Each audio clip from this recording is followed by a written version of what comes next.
Hello and welcome to the Cabin Boy Knits Woolcast, coming to you deep from the Canadian forest. This is Christopher. And this is the other guy, Jamie. We just came back from the Twist Festival and we interviewed some amazing vendors. And we made a couple of pit stops along the way at yarn shops.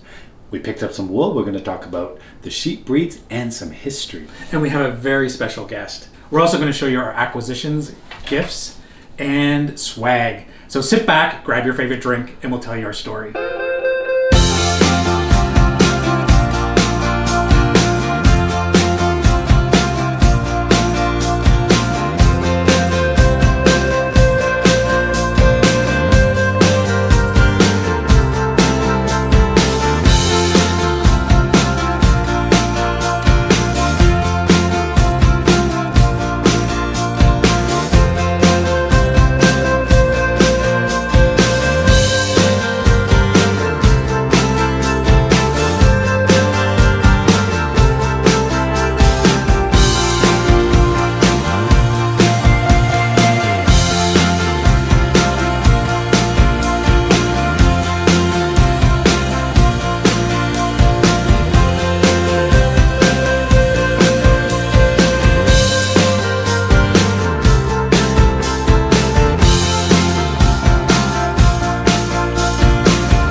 We are on our way to the Twist Festival. À Saint-André-Asselin, au Québec, juste au nord de Montréal. We're packed, ready to go. Mes amis, on s'en vient. Let's go.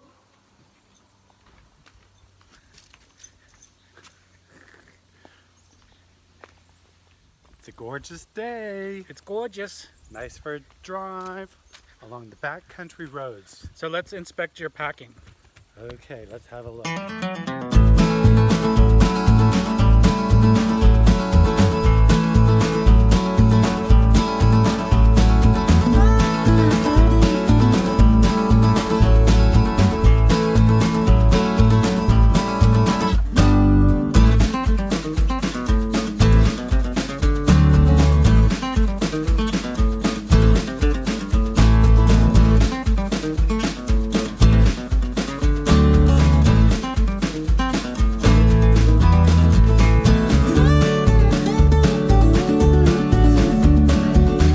Just came back from the Twist Festival and had an amazing time. And I found a dog because apparently he wasn't in the last episode and people missed him. Our friends missed him so dearly. Glad they missed us all. We heard about it. You spoke and we've delivered. So here he is. Sam the dog. He's still with us, but sometimes he steals my thunder. And so we'd like to do this. No, he was actually with us in the last episode. He was sitting under the table. He curls up at your feet And all day long, even when you go to the toilet. Oh, TMI, TMI. Yeah, thanks for sharing that one. Well, he does. He curls up at your feet. Anyway, so let's get back to Twist. So I think you did an amazing job again packing. Oh, thank you. And it was, it took me 3 tries though. Why is that? Did you think it was that much better? I did. It was incredible. Because I did it by myself. Someone wasn't back home yet. So, but we had a smaller trailer, but we had bigger space in the car. So I packed up the car first because I thought, let's put these big things. Anyway, I re-fandangled the whole thing 3 times. And we had smaller. We didn't have as much space. The trailer was a little small. Yeah. So, but everything fit because I thought, the smaller the trailer, we could fit stuff in the car. And so it all sort of worked out in the end with trial and error and lifting and trial and error and lifting. And you were driving, you drove the first leg. What were you doing? And I was knitting, and I was also looking for yarn shops along the way. He had his binoculars out and just kind of looking and searching and, not radar. like we didn't know there was a yarn shop in Perth where we happened to want to stop for lunch, even though it wasn't even lunch hour yet. It's the yarn version of gaydar. But we did have really a good lunch. We did. At that she recommended, which we'll talk about, and from the yarn shop. So, well, rather than talking about it right now, why don't we just show everyone the Yes. interview at the yarn shop in Perth, Ontario. Okay, let's do that. We are in beautiful Perth, Ontario, and in front of Unraveled. And we're going in to talk to the owner and get a look around her shop. So let's go. Hello. Hi, how are you? Good, how are you doing? I'm very well, thank you. And you are? I am Allison. Allison, and Allison, you heard it's your birthday. So happy birthday. This is true. This is true. Thank you very much. Word gets around. I guess. This is a gorgeous shop. It's really Thank you. nice. Thank Do you mind showing us around? Taking us on a Not at all. tour? So, give you a little tour. Where should we start? Where should we start? I guess we can kind of go Okay, around go the around, perimeter. yeah. So I've got sort of all my commercial yarns are up in here. They're organized by weight, which is, I guess, is pretty standard in a yarn store now, Yes. isn't it? Yep. Big collection of Lopi in here. Oh, nice. Which a Very lot nice. of people come from far and wide Oh, to get I'm their sure. Lopi. I'm sure. Um, Yeah, that's great. And then so I've got a few kits over here, some bulkier yarns. I just collected all my little accessories and bags and bits and pieces and put them in the cabinet. Oh, these are really nice. And so those are Sophie's bags, those are Dolphina's bags. Oh, very nice. Which you can get at Twist this weekend, or you can purchase directly from her. Excellent. The cocoa knits, bits and pieces from Knitter's Pride. Oh, I like this. That is so cute. You know what? He was here when I bought this store from the previous owner, and he was here. And yeah, there's a couple sheep, there's a stuffed alpaca, there's all kinds of little fun awesome. little things floating around. That's great. And then as we come around the corner, so a social area here where I have a sit and stitch happening later today. Oh, good. The wall of local yarns, which not everything on here is local right now. It sort of ebbs and flows, but I've got the Woolly Cauldron, so she's a dyer from right here in Perth. I was going to say I'm not familiar with that one. Yep, so hers is a little different. It's a pure BFL. Yep. So with a very high twist and no nylon in it, but it still stands up as a sock yarn. Oh, nice. And so she's a serious walker, and I do a fair amount as well, and this yarn stands up really well. I've got a little bit left from Red Sock, Blue Sock, so she's just coming out with her new palette for the fall, so I'll be reordering for that. Manos, which is not local, but it sort of fits in with the theme. Lichen and Lace and Riverside Studio, I have such a tiny amount left, and again, need to get an order into her, and then these are getting more into commercial yarns over here. And Riverside, where is Riverside located? And Riverside is from Wakefield in Quebec, Okay. so just Yep. across the river from, well, I lived in Ottawa for about 20 years, and so it's so easy to slip into saying, oh yeah, they're just across the river. Yeah. Whereas in fact from Perth, it's a bit of a drive. Sure. Yeah. The Great Wall of Shibui. Shavui. Very nice. Rovings. We have a lot of spinners and a lot of felters in the area, and so this is, I brought this in initially thinking I was going to be servicing spinners, and in fact it's the felters that are really all over this. Oh, that's great. But all the Malabrigo, which still touches the spinners more, but the bulk fibers. And we've started putting together our own packs, just putting together just color blends. Yep. And people come in saying, oh, I need a blend and I don't really know, so we've kind of taken some of the guesswork out and put these together. That's and a then good we idea. have some bats down here as well. Mhm. And we've spun one of them just to give you a sense of what it does when it's been spun. Very Then nice. of course you can do whatever you want. Yeah, it's nice. Yeah, I'll pull that out. So this is one of the guys that works here, Toby, spun that. Wow. So it was his color blend, and we looked at it in just as the fibers piled up, and we kind of thought, are you kidding me, really? And It looks nice. he put it together, Yep. and it's just outstanding. We've had a lot of success with this particular color blend. Very nice. And along here we've got, what have we got? We have Malabrigo and the Fiber Company and a little bit from Estelle in here. And yeah. That's great. What is that down there? This down here, this is Is- Pretty String. She is a dyer from Stittsville. Oh, yeah. And I don't have a huge amount of her stuff left right now. But again, really, really interesting colors. Mm-hmm. Very nice. Hmm. I almost thought it was flax. Like just from a distance. I don't know why. Maybe it was the way that the color Maybe picked the up way or that something. Yeah, where but the very light nice. hits it. Yeah. Yeah. So what are you selling a lot of? What am I selling a lot of? Right now it's, I'm selling a lot of single skeins of sock yarns, some souvenir yarns. Yeah. Because we do get a lot of tourists come through Perth, especially with the boat docks. So we get La Boat from Smith Falls. They come up and dock there Yep. and come through, and we'll pick up a skein of yarn. And people are starting their holiday makes, so I'm starting to see the sweater quantities of things going out. Yes. Yep. Yeah, I can imagine. Yeah, so 'tis the season, right? Tis the season. Yes. I like your bowl. And again, this was something that was in the store when I bought it, and it took me a long time to figure out what I was going to do with it. Yep. And I've eventually put all my dishcloth cotton in there, and it's fun to just, so I have a Oh, yeah, sample, and definitely. you just go through and find Yep. what you want. But yeah, it's my bucket of suds. That's great. So you mentioned that people are coming this afternoon. Yes. Is that a scheduled event, or is that It people is a just come? scheduled event. Scheduled. It's every Thursday from 1 till 3. We have a similar one on Sundays from 1 till 3. But I'm looking Yep. at co-opting that time slot into time for make-alongs and spin-alongs and that Okay. kind of thing. Which is, I've formally announced the spin-along this morning. I haven't Oh, wow. haven't formally announced the make-along, but it's coming. So there's just a couple details with that to work out. And what is the difference between the two? So the make along, I'm focusing on a social event for knitters and crocheters, and so it's not, with a knit along, everybody's typically doing the same. Sure. There's the same pattern. Yeah. Whereas this, I'm trying to open it up to as many people as possible. So Yep. rather than having a particular pattern, I've picked a theme. So we may as well talk about it now. So the theme for this is going to be Hold on, is this an exclusive? This is an exclusive. Oh, This is the wow. first it's going out, so you get it.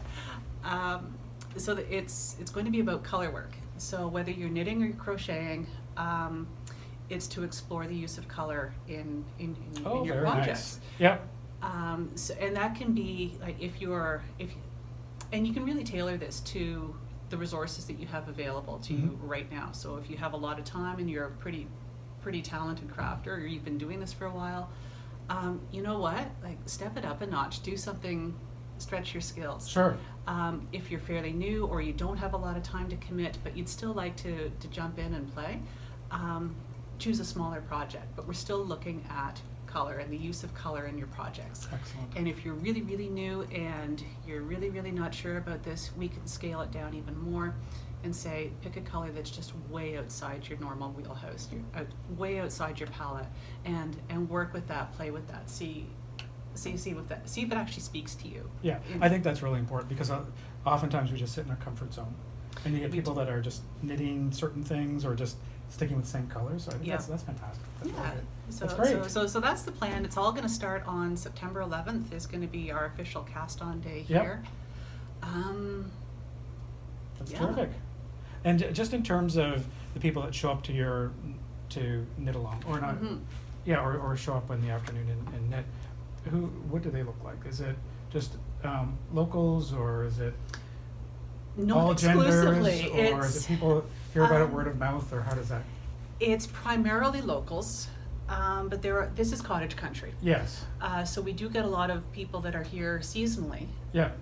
and will pop in through the summer. We see them in the summer, and then of course they go home in September, and you don't see them again until the following spring. Yeah. And of course, COVID had seriously disrupted that, and so it's just starting to come back now. Yeah. Great. I noticed a pride flag on the wall, Absolutely. and it's great. How did that all come about? So the pride flag was designed and crocheted by Toby, who works here. Mm-hmm. And he sat down one day and he laid out a number of colors and said, well, first of all, he asked me, would I mind if I had the pride flag up? And I kind of thought, mind? Good God, man, why on earth would I mind? And so that was crocheted and put up, I guess, late May, early June. It went up in time for Pride. Yeah. And it had pride of place, if you pardon the pun, up at the front of the store through Pride Month, and then midway through July, I was looking at it thinking, well, it's a little out of season, I guess, but I don't want to take it down Sure. because it needs to be there. It needs to be Yeah. visible. And it was about that time I was sitting. I have a kind of a comfy workspace there, and I was sitting there, and I leaned my head back, and I've been in this space for 5 years. And I just saw that hook in the wall that it's hanging on. And I thought, there it is, There it is. there it is, there it goes, here we go. And it's not too big, it's not too small, it kind of suits that space. And yeah, and so Very nice. it needs to be there, so that's where it lives. Yeah, this is a great field. You've got a very nice store. It's cozy, and you got a great selection of wool as well. Thank you very much. I just want to thank you so much for allowing us to come in and have a chat with you and It's see been my your store. pleasure. It has truly been my pleasure. Thanks so much. Thank you. And great work, Toby. That was a great yarn shop, and Allison is super nice. And it was her birthday, remember? Yeah, and she had no idea who we were when we walked in, and we wished her a happy birthday. And she was wondering, who are these strange guys coming into my shop wishing me a happy birthday? She did have very shocked and, what's the words? Surprised. Stunned look on her face, and thinking, cuckoo. And it was because we got a heads up from Dolphina Collective, Sophie. Yes. She's a friend, and she told us that it was her birthday. Yeah, and I happened to buy some yarn when we were there as well. Who did? And so this is the Woolly Cauldron, and it's by Caitlin Howard. Guess what she does as a profession? She does some yarn. She does yarn, but she's also an archaeologist. Oh, so she So how dug about this that? up. She dug this She up dug from this the... up. Was it sort of like that campaign for wool where we dug up the... Yeah, buried the yarn, it's dug it probably up, just and like that. Anyway, I really like her colors, and I chose one that I wouldn't normally buy this color. Why not? But because I'm pushing myself. I'm pushing myself to go to other colors that I don't always go to. Because when I look at my yarn... Like outside of the box. Yeah, so when you look at the yarn, the few skeins of yarn that I do have, a lot of them are the same colors, so I wanted to They're branch out. all the same color. All the same color. Yeah. I don't even know how you even think that, because... No. Well, it's there's I don't a even theme. see two colors the same together. They're There's like theme. all over the place. Anyway, Literally. so Literally. that was great, and I enjoyed going to that shop. And then we continued our journey out of Perth, and we were I don't get to say anything about what I thought about the shop. okay. There were some very special things in Okay. that shop, remember? Yes. Special moments. So Jamie, what did you Happiness think is- about? I thought you already gave your contribution because you were talking about the expression on Allison's face. When No, we she walked was in. lovely. She gave us a great tour, and she was very lovely, and we'll see her again. Yeah, absolutely. Because there's a local festival nearby sometimes, a smaller one. Yeah. And she's always a part of that festival. Sophie has been as well, so perhaps we could make an appearance there. Perhaps. And so, was there anything else you wanted to say about the store? Done. Well, I've got a question about Perth. I think I'm done. I've got a question about Perth, Ontario. Perth, Ontario has a very large statue.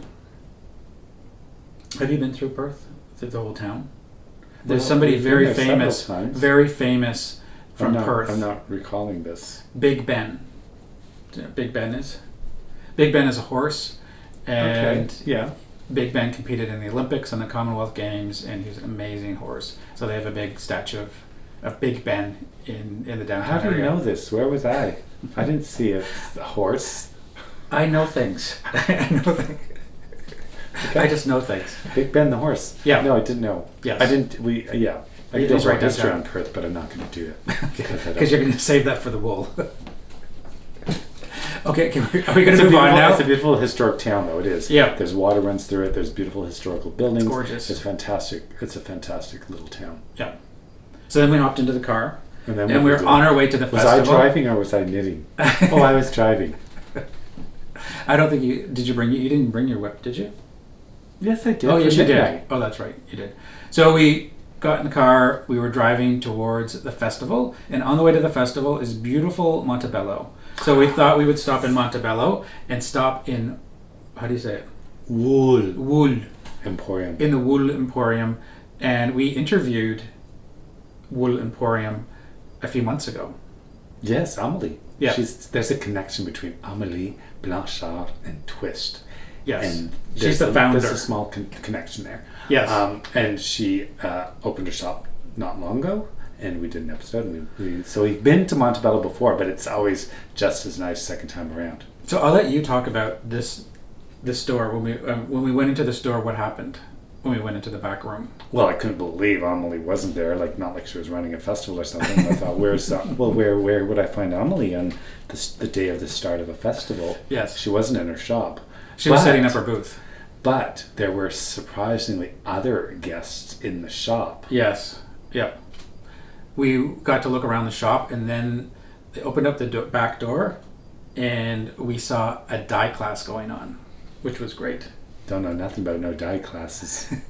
And one of our friends was in the class. Oh, that's right. And yeah, Mark And Mark gave us. He ran out to his car and gave us some honey. he makes honey. Who knew? Knits, dyes. Very talented guy. And the girls. He was the only boy. Couldn't I say boy and girls? Anyway, Sure. amongst the group. And apparently they were all very impressed with his dyeing of his yarn. Yes. So we may have competition, which is great because we welcome competition. It will push And Mark us. did a great job on his dye products. And and an aside, I love honey because I pick up honey everywhere I go. Yeah. And honey is sometimes Oh, honey. Yeah. No. You picked up the honey, and then I love honey. I picked up a book. Something fell into my gave us hands. this amazing honey, Yeah. and we've already had some of it. Yes. Well, you have. I Yes, haven't because tasted it yet. when we got to our destination in our little chalet we were staying at on the water, I have my morning tea with honey, but I didn't have any honey. Oh, yes, I did, because we had this. You told me to put back the other honey, because we had I did. this. Yes. Yeah. Honey, you told me to put it back. Yes. Honey. So Montebello is beautiful. Wool Emporium is beautiful as well. It's a really nice yarn Wonderful, shop. beautiful shop with a good selection. Beautiful colors, the lighting's amazing.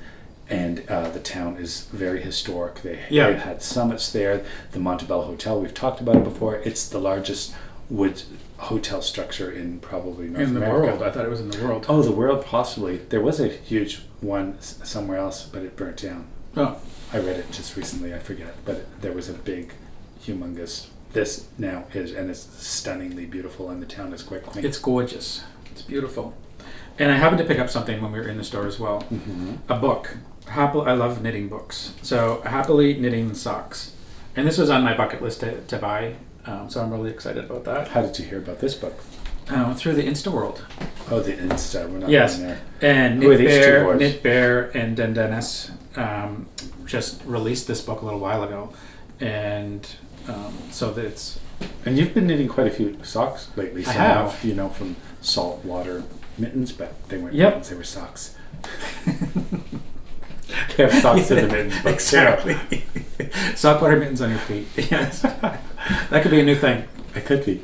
Yep. You just got to think out of the box again and get creative. But Yes. so you'll knit some other socks. I will. Yeah, there's a lot of good... Maybe you'll get one for Christmas.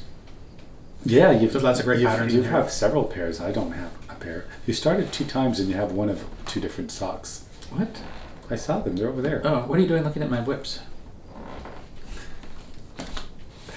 Anyway, are we on to Twist? Are we still on? Yeah. Yeah, so we left Montebello, beautiful Montebello, and Yes. headed off to Twist to set up. It was Thursday, so just to give everybody time frame. Mm-hmm. Thursday, 5 o'clock. We arrived just before 5 o'clock to set up our booth at Twist. Well, yes. And we were trying to plan our day because we had to be there, 5-ish, or maybe 4-ish, but they said 5. We got there and some people were already set up or in the midst of setting up. And they're like, we got phone calls going, well, where are you? We're here setting up. And I'm like, what are you talking about? We're in Montebello having ice cream and lunch, or pastries, snacks. Yeah. And we could have been at Twist setting up. So it made for a long day because felt like we were behind now. But look at the setup time we did. I thought we did it. It was a lot faster than Oh, yeah, City compared to we. the last time. And I kept telling myself, don't obsess about where everything goes. That didn't work, but I did. I think I was a little more efficient at doing it this time because Yes, we'd you were. already You were, finished it before. because we had done it before, so I knew to set up, the crates and the set and the stands and the shelving because I made them. Yeah. And so I just went that task at hand, and you sorted all of the wool, and you did, but you were way faster than the last time, so it was very good. And getting in too, we said let's pull our trailer up now. So the first thing we did was pull the trailer up to the big Zamboni opening in the arena. Yeah. And do you know what a Zamboni is? Anyway. No, that's a good question because not everyone will know what a I Zamboni didn't see the is. Zamboni, but the Zamboni, every arena has a Zamboni, big, large entrance. So we'll tell the viewers what a Zamboni is for those who Well, it don't know. clears the ice and it Yeah. it sort So of it's a- melts it as it goes around. It does a melt and it turns it to pure shiny glass again. So all of the, if there's scuffs and holes and Yeah. whatnot halfway through the hockey game, they'll go around and do a little refresher, and especially for figure skating, must be. No, they don't do it. No, because that's the thing. Because some people after, never mind. Figure skating number 2, 3, or 4, they'll hit ruts and grooves, so you don't see a Zamboni. But that they would probably do it at the beginning to make it.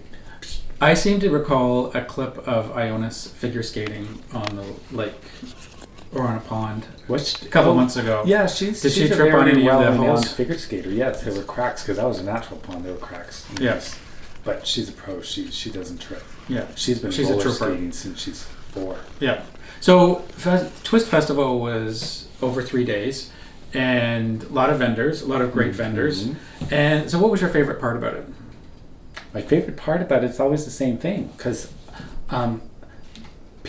the people and all the people, Yeah. more people, seeing people, and the smiles and laughter, and old friends, new friends. We made a lot of new friends, but I love seeing the old friends. We hadn't seen some of them because they weren't at the prior festival in April Yeah. at City, so we got to see a few more people we hadn't seen in like 3 years, which is wonderful. And being back at Twist was wonderful after also a bit of a Yeah. lull, a couple of years in between. It's great being back there where you taught the last time, and this time our first time vending. Yes. So I loved everything about it, Yeah. even the setup.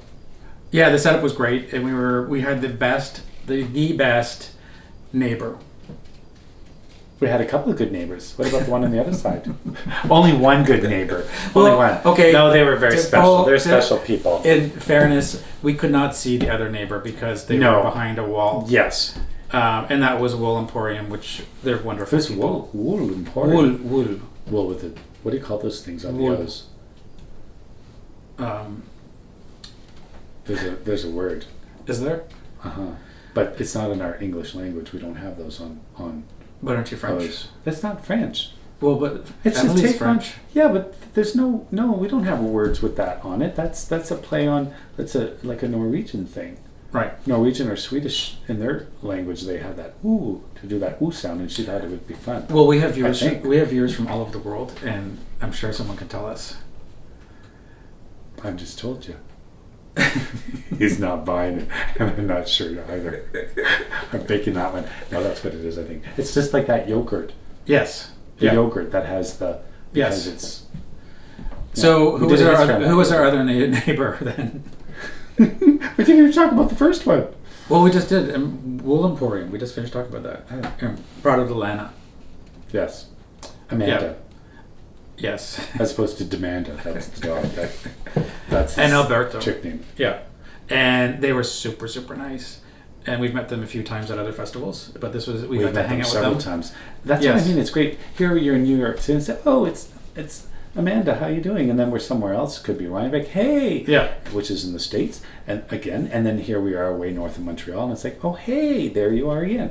And they were right next to us, and they kept us very well entertained and smiley and happy, and they were a pleasure to be next to. Yes. And we have some interviews with some of the vendors. We Should we did. take a look now?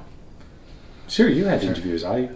Oh, you were personing the booth while I was out. personally in the booth. And so I was able to I was sneak out working. and capture a little bit of it on camera and also do a couple of interviews. So let's take a look. Puis Geneviève est à 6 heures. Le chien va toujours se retrouver à midi. Si elle bouge vers la gauche, le chien va aller vers la droite. Si elle bouge de l'autre côté, le chien va toujours balancer. C'est instinctif. Ce qu'il faut faire, c'est qu'il...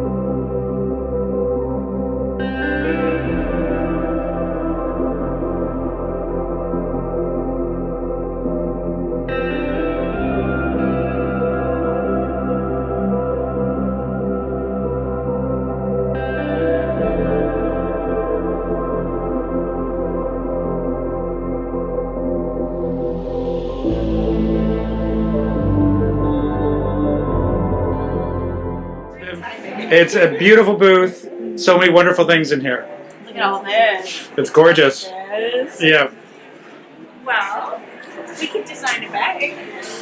You can design bags? Yes. Oh, wow. Design bags. So this is one of my favorite ones. We could change it. So how does that work? So you just, people pick. You're just going to use these little buttons here. These are coconut buttons. Oh, yeah. You can just change the panels. I want to pick a different one. Beautiful. Let's go for lime.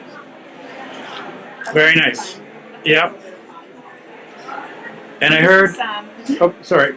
I heard that your backpacks are very popular this weekend. Yeah. They're gorgeous. I'll put this one on. That is so nice. Oh my gosh, that's beautiful. There you go. Really nice. Stunning. And what is Fibres of Life all about? Fibres of Life is a fair trade project. So we work with artisans and Great. yeah. Fantastic. This is natural death leather. Okay. The leather's tanned naturally as well. So Oh, wow. one of the big things about this. Yeah, terrific. Well, this is wonderful. Thank you very And over much. here we can display the zip ties you gave us. Oh, excellent. Very important. That's really This booth is absolutely stunning. So who do we have here? I'm Ash Albert from Sunflower Knit. This is absolutely gorgeous. Thank you. Can you tell me a little bit about your yarn? Yeah, so I work with all Canadian sourced fibers and then spun at Canadian mills. And then everything's naturally dyed by me in Winnipeg. And so most of my yarns come from actually Alberta sheep. And so a lot of it is actually the byproduct of meat flops. And so we're basically taking what in a lot of situations ends up being discarded and composted on the farm. And we pay a fair price to the farmers for their wool, get it spun at Canadian mills, and then depending on the base, it's either spun at custom woolen mills, which has like this incredible, it's called a mule spinner, and it's the first type of machinery that kind of came out from hand spinning. So it's got a lot of loft, it makes the yarn very like airy, it's got a lot of flexibility in its gauge as a result, which is really fun. And then we also work with mini mills for sock yarns because we want a little bit more durability. Sure. And so most of my sock yarns are produced at Longway Homestead, which is like a 30-minute drive from my house. Awesome. By my friend Anna. So, Lucky you. Yeah, it's very fun. It's very nerdy, and it's just, yeah, it's a lot of fun. That's gorgeous. Can you just talk a little bit about the colors, like some of the botanicals you use? Totally. So because I dye on such a big scale, I do use a fair amount of imported dyes. Yep. So like cochineal, madder, indigo, but then also a lot of those I'm actually growing in my own gardens, just in like much smaller quantities. Fantastic. So I tend to actually kind of reserve my harvests each year for the sock yarns because also I don't need as huge of a harvest to get really beautiful colors on, 1 or 2 skeins of sock versus doing squatter lots. So like this year in my garden, I've got Tango Cosmos and lots of marigolds. Oh my gosh. And Black Knight Scabiosa has just been like loving life. Lots of Coreopsis, which I love for the orange. So yeah, it's a lot of fun. It's beautiful. Very nerdy. It's fantastic. Thank you. You're talking to a big admirer, so. Yeah. Well, we also have similar interests, Yes. which is great. Oh, this is fantastic. Yes. Yeah, it's nice to see it all actually hanging out in everything. Yep. Oh no, it looks stunning. It's really good. Okay, who do we have here? I'm Amanda. I'm Alberto. And what is your booth all about? And what is your company? We are Prado de Lana sheep farm, and we are all about breed specific Wow. and natural colored and naturally dyed yarns. Excellent. Yeah. And so when we talk about breed specific, what breeds are we talking about? We have 3 different breeds. We have Lincolns, we have CBNs, and we have Romneys. Excellent. And so do you have any here to show?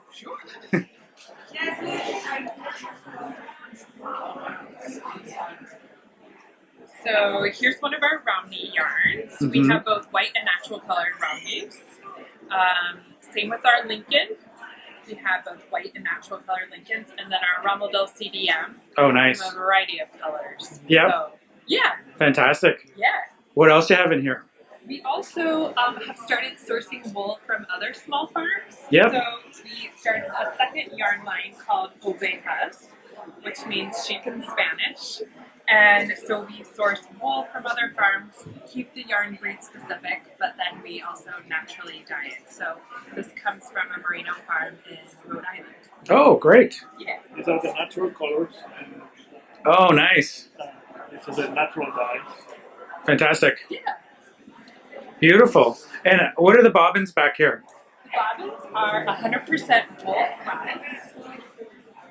And they are great for things like embroidery or applique, mending, any type of Oh, hand mending sewing. would be great too. Yeah, And so, yeah, they're great, just another great use of wool. that's fantastic. Yeah. And then what about the blankets?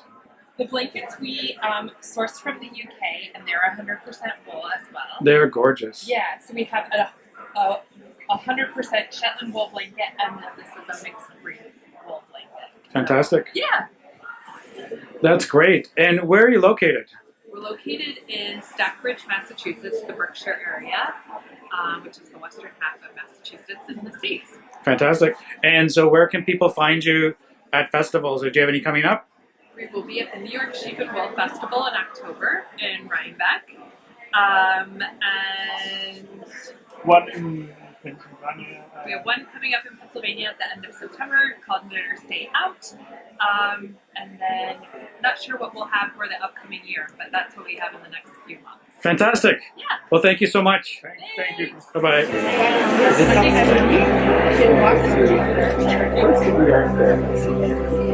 She's a science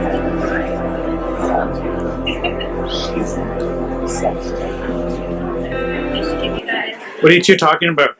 We're talking about how she's doing chocolate self-striping, and she's giving me a personal lesson. And she's the science lady. Good luck with that. I'm trying to explain math. Oh, good luck with that.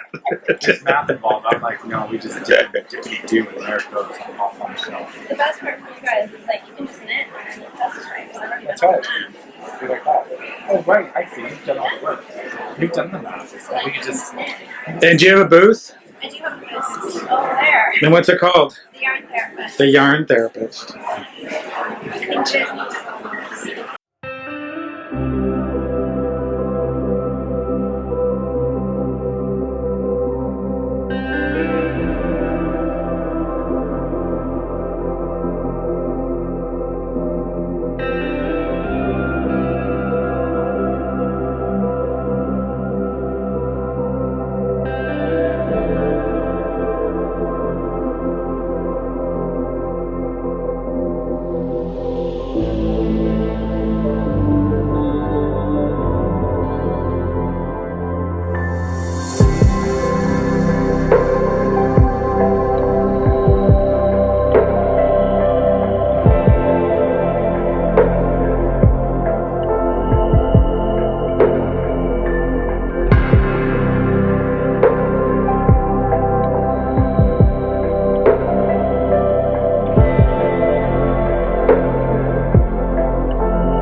Okay, so where am I right now? What booth is this? This is Wonder Twin Fiber Arts. And what's it all about? We make bags. We make project bags of a variety of different kinds and some really fun fabrics. That's our thing. We love fabric. Yeah, you can tell. We're a little cheeky with our Yeah. garment labels because our name is Yes, yes. We let you kind of come That's to awesome. your own conclusion on that one. So, That is great. To carry the theme into some cheeky labels. Absolutely. So, yeah. We have a sense of humor. Yeah, so we just experiment with different fibers, different shapes. Basically, because we're knitters, Yep. we wanted to make bags that we would use. And so we just keep experimenting with what features we like, what things we wish we had in other bags. And just come up with new things. And then every once in a while we just have some fun, like our little cat notions pouches and just different, well, we have a lot of fun with the fabrics themselves just because there are so many. And we already have a yarn addiction. It wasn't hard. It wasn't a slippery slope to get a fabric addiction. The fabric is great, and it's so different. Like, you've got so many unique bags. It's just gorgeous. Yeah.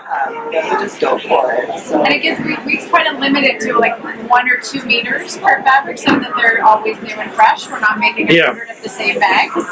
We have to make them. So we selfishly making 100 of the same fabric would be boring after a while. So well, and they're so different. Like, you've got strong, bold colors over here, and you've got the planets over here. They're all different people. They are, yes. Find the bags. There was a lady just came by and got one of our science bags. Because it turns out she's a chemist. So she said, I feel like this is like made for me. Yeah. That's exactly what we're trying to do. Yeah. Yeah, you don't see that too often. It's great. Yep. So that's, and we have a different shape. I mean, certainly a pyramid shape is not, we didn't invent it, but to use it as a knitting bag, a lot of people are surprised. And then when we show them, you know, the features and benefits of how it holds a lot, but also is stable. So it doesn't knock over, it acts like a yarn bowl. All of a sudden it's like, oh, we thought of that. So we like bringing things that are new. I was too preoccupied looking at all the bags on the wall. I didn't even see what was going on here, and I was drawn to what you were knitting. I missed this. That is fantastic. That is great. Wow. Yeah. Her knitting's very distracting with all that beautiful color. Well, thank you so much. Thanks for visiting. Take care. Bye bye.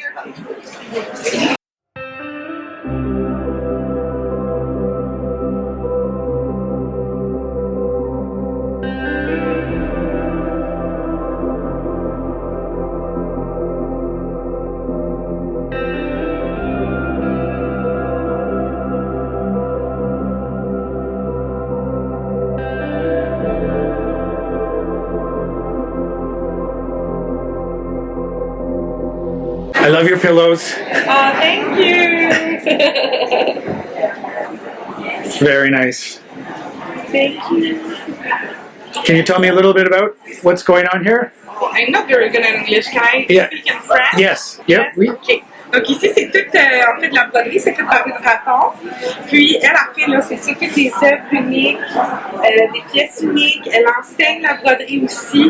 Donc, dans les clubs tissus, brode sur des patchs, elle brode sur des barrettes, sur des casquettes. Beautiful. Puis c'est tout, c'est des broderies sentimentales qui créent les injustices sociales, surtout d'où les mots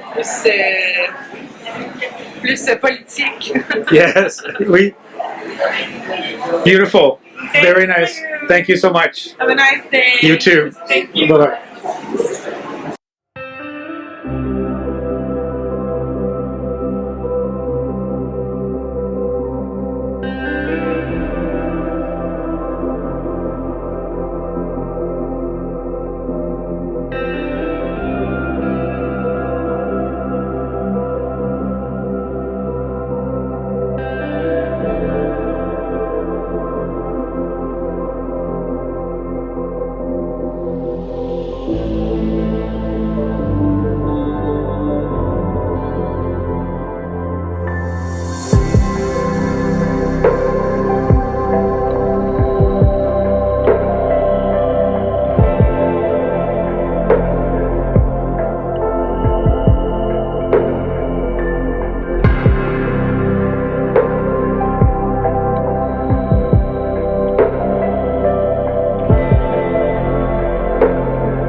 Hello. Who do we have here?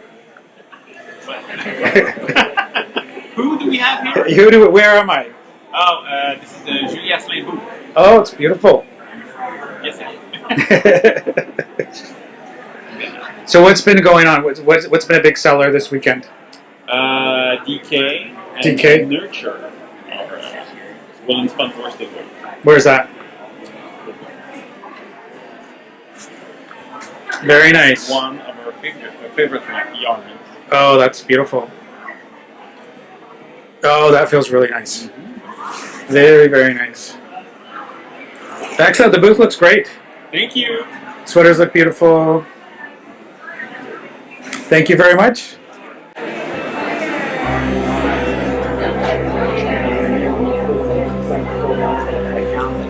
Who do we have here? Hi, I'm Tammy White, and I'm from Wing and a Prayer Farm. And where are you located? We're from Shaftesbury, Vermont, in the southwest corner of Vermont. Fantastic. And so can you tell me a little bit about your booth? Sure. We brought our farm yarn to Twist, and we have representatives from our 8 breeds of sheep and alpacas and goats. We have, to really name the breeds. I mean, I can't. That would be great. I would love that. I'll try not to. Know your audience, Tammy. Yeah, okay. Yes. So listen, we have rare breeds. We have Plum Forest, and well, the Plum Forest don't live on the farm anymore. I know you don't want the entire story, but they were on the farm and now they moved. And but we have their wool still, and we have Cormo sheep and colored merino sheep, Wensleydales, Teeswaters, Shetlands, first and last, always Shetlands. Wow. And Valley Blacknose sheep, and someone's going to get mad at me because I can't remember Dorset. I'm forgetting someone. Apologies, guys. So, anyway. That's fantastic. Yeah, we brought all of our flux yarns that we naturally dye at home. We use plants from our gardens. We brought some of the garden with us. Great. And I noticed, who's this beautiful little girl over here? I'm assuming, I shouldn't assume gender. But Yeah, no, I know. Well, she identifies as AU. Yes. And she is Alice in Wonderland. And her story's on the back of the tote. Oh my Alice gosh. in Wonderland is one of 4 babies. I don't need to read it because I know the story. I was there when she was born. I helped her be born. Her mom has 4 babies every year, and her mom's name is Almeida, starts with an A. So we name the babies with the letter A. So Alice and Allegra, Atlas and Amadeus are bottle babies, and we were feeding them bottles every day. But they're good now. They're all weaned because they're Fantastic. 4 months old. Wow. Anyway, Alice is wearing the tutu because Alice entertained a ballet at the farm this summer. Fantastic. That's great. This is a beautiful booth. Thank you. Absolutely beautiful. Thanks for having us on. Thank you.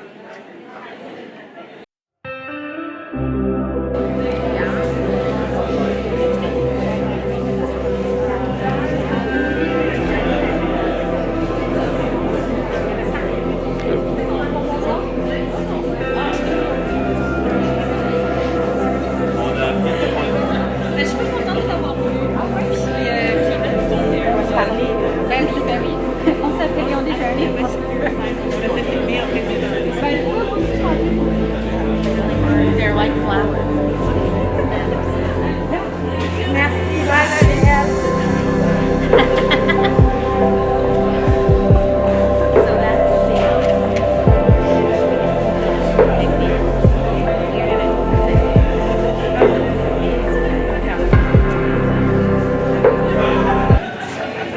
Hello. Hi. How are you? Good yourself? Good, thanks. So what's going on in here? We're having any colors in tweed. You have fingering, DK, and worsted. We also have cerise in every color of the rainbow, mohair, and some variegated Wow. fingering and DK merino yarns. Beautiful. So what's been a big seller this weekend? The tweed. Yeah, I'm not It's surprised. so That's really nice.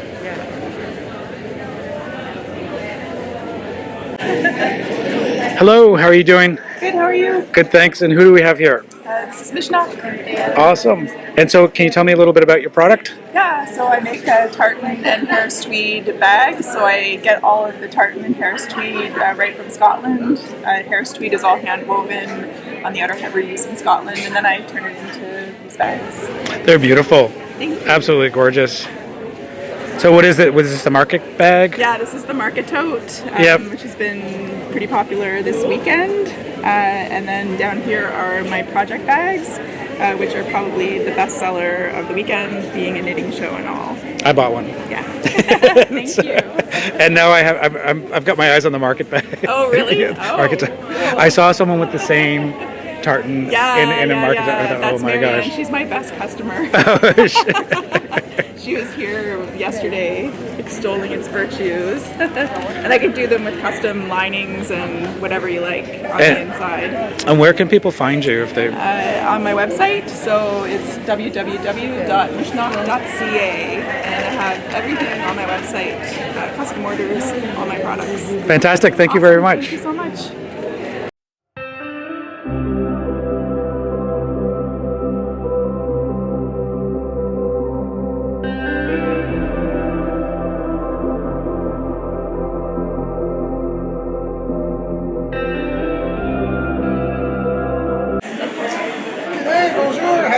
Hello. Where are we? We're at Fergus Yarn Co., independent yarn dyer from Fergus, Ontario. Fergus, Ontario. Beautiful. Beautiful place. And we love bright colors and vibrancy and colorful people. Awesome. Thank you very much. Thank you.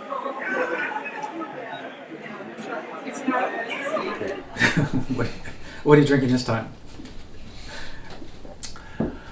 You'll be pleased to know this is neither coffee nor tea. I had this drink I picked up along the way somewhere, and it's a County Cherry and Mint. Oh, wow. Drink, and it's really, really good. Mint's all natural, great. and it's delicious. Wow. But I don't know what it's going to do for my energy level. I didn't check the sugar content. Stay tuned. We'll see a big spike and then a crash landing. So we'll try to finish before the crash landing. Yes. And I couldn't find anything to wear, so I went through my closet and just threw this whole thing on. I haven't worn anywhere yet. Oh, that whole thing? I haven't worn it anywhere yet. Is there a battery pack? Well, it's kind of one of those, like... It's very I love shimmery. it. I was like, oh, I love it. And I'm like, ew, I'm not wearing that. And then today I tried something else on, and it was like, yeah, no. And it was like, yeah, no. So I'm like, I'm wearing this just because I wanted to sort of just blend into the background a little. And what am I wearing? Twist. I'm wearing Twist Couture. Goodness. Twist You've Couture. got wool all over your shirt. Well, that's not surprising. Ow! Jeez. You fell for it again. You're so mad. Anyway. That's just so wrong. But no, you're full of wool. Especially on black. Can't have that. I know you're really curious about what I'm drinking. I'm drinking water. I have no idea. Water. You often have water in there. Yes. Okay, so let's do the kickoff. I think it's a little gin. It was wonderful interviewing everyone. I want to talk about how I we kicked haven't it even off. seen any of those yet. I can't even say. I don't even know who you interviewed. I wasn't there. For one, they're like, "Oh, the other guy you'll see sees it that." post-editing. Like, well, he doesn't know that I did my own interviews with the other guy, so he doesn't know we're going to have the other guy interviews. No. Not true. I was in the booth. I do want to talk about a very special story. A special story? Yeah, because we kicked it off on Friday. So it started on Friday. Day one, and we were getting ready for it, getting psyched up, and we had two very special visitors. And I was in shock when they came up and started talking to us. So it's Sandra and Carlos from Ecuador. And they came up and introduced themselves to us and gave us gifts and then told us that they came all the way from Ecuador and they brought us gifts and they did they were watching one of our travel episodes up to Thunder Bay and they're redoing or recreating the travel up to Thunder Bay. And I've got goosebumps already just talking about this. I was over here chatting with some of the customers, and so I missed all of that part. And I was trying not to tear up. And then when you called me over, I was like, I was kind of in shock because I was not quite understanding if they were originally from Ecuador, but and then I saw her a little later towards the end of the day, and I had to just stop her again, and I said, okay, I didn't want to make it seem like, but I wanted to hear this because I couldn't believe it. Yes. So she says, so what's the main city in Ecuador? Quito? Quito, yeah. And so she says, oh no, we flew in. So they literally flew from Ecuador just to see us at Twist. and to meet us, brought us, as you mentioned, the gifts, and then so they were leaving the next morning to do the tour of Thunder Bay. From there, they made their way to this small town, Saint-André-Avelin, which is in the middle of, the countryside north of Montreal. Made their way from Ecuador to this little village and to Twist, and then leaving from there the next morning to do the tour that we did along the Lake Superior and Thunder Bay. Just because they thought Canada, that looked beautiful, and they wanted to do that in Canada. Yeah, it was so touching, and when they were talking to me, I was trying to register everything they were saying, and I think I was hearing what they were saying, but emotionally that hadn't caught up yet, because I was just so surprised and shocked. It was really overwhelming. It was overwhelming. I happened to be talking to Amelie, who organizes the founder of Twist, out in the entranceway, and I just happened he was already in the car, and she just happened to still just be leaving, and then that's when I got very teary-eyed, and Amelie was standing there. I was like, okay, let me run this by me again, and I was just like, holy crap. I was like, could not believe it. How wonderful is that? Yeah, so I would love to see your trip. If you are recording it, we'd love to see pictures of it. Yeah, and share them with viewers as well. We definitely would want to share that, because you have to see it to believe it, because we don't make this stuff up. I can't even believe it. So I just wanted to share the gifts as well. I noticed that you haven't opened up the chocolates yet. I'm shocked. It's probably because you haven't. They're special. It's only because you haven't figured out how to open up the box. It's sealed. I'm not talking to you for 5 minutes. And we got some honey, which is super nice. What I said was I for love you honey. Specifically. And they brought this from Ecuador, all the way from, so honey, which I love, which is going to be amazing. These bonbons, which look very special. Ecuador Trail. It's made with, local chocolate again. And chocolate. And more chocolate. And it's like a powder, isn't it? And so I think they're chips. No, they're not. Yeah, they're chips. That's not powder. I don't know what it is. It's chocolate from Ecuador, but I can bake with it, and that's the whole point, because I am going to make something extra special with this. Excellent. So stay tuned for that as well. That I better be nice to you. I wonder if I could ship some down to Ecuador. I don't know. No, you can't ship food like that. Well, Geneva's boyfriend is from Ecuador. If he's flying back, you can give him next time. I wonder if he ever goes. He might go next year. He's writing then I'm going to bake something and have it sent back. But Ecuador is also on our bucket list as well. And it's also one of the top and countries. We're invited to go anytime. They welcome us anytime. They mentioned how they have their whole venture there, and they have, what is it exactly? Do you remember they said they have, I was in shock and I didn't retain a lot during that conversation. Okay. But Ecuador is one of the top places for Canadians to retire as well. One of the top countries. It is? Yes. How do you know these things? I know stuff. I only know sheep and wool and how to wash When it. I'm not in the same room with you, intently listening on everything you say, I'm researching stuff. Okay. So that was that. That was super nice. So that was by far beyond unbelievable and special. Yeah.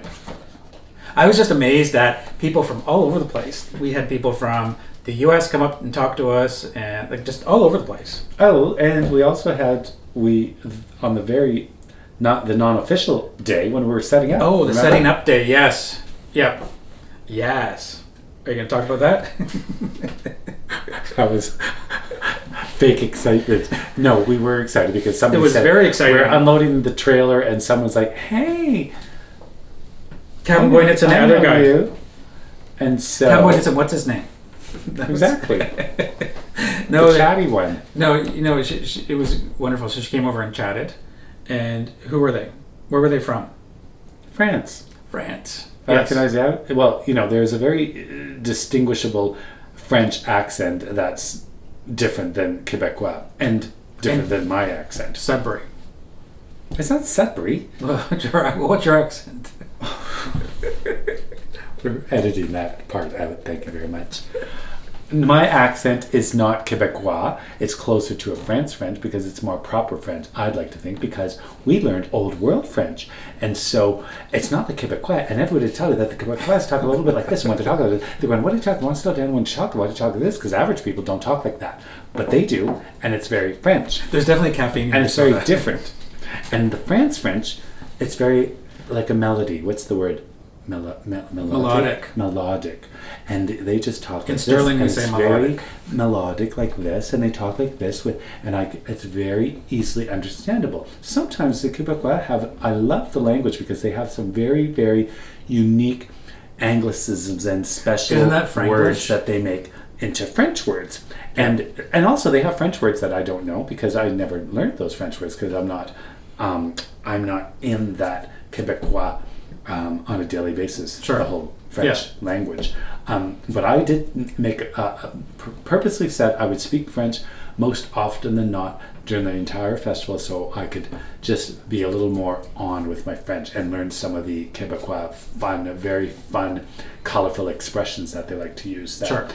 We have a conversation about that with people from France because everybody has a very different little expressions that are quaint and cute to all. So does that mean all of the hours of studying I've been doing with the French knitting All for teacher nothing. is all for nothing? Throw it all out the window. So I'll be able to talk to the French knitting teacher, but not you. Some of the Quebecois and people from France, and you learn all sorts. I learned the blueberries. I always thought they were blueberries, and in French they're bleuets, which is bluettes, bleuets. And then when I went to France, they're like, "Eh ben non, c'est des myrtilles," and I'm like, "What?" I said, "No, I look here and I want these pancakes. See those blue things? They're called blueberries." And they're like, "No, they're called myrtilles." And so that's the French word for it. So there's all these differences in the French language. Yes. English, I don't think. Do we have that in English? Oh, well, maybe if you go to Newfoundland and Labrador. When I say that. Okay, so they have. Well, it's like the Scottish and the British, and there's different dialects in English. Oh, for sure there are. Absolutely. But I don't think they're different words. No. They just say. But there's different accents as well. They just say them differently. Even in Ontario, there's different accents. Like garage and garage. Okay, so we were back to the French. She was from France because I recognized her accent right away, and she said, "Oh mon Dieu." No, she didn't say that. And what company were they representing?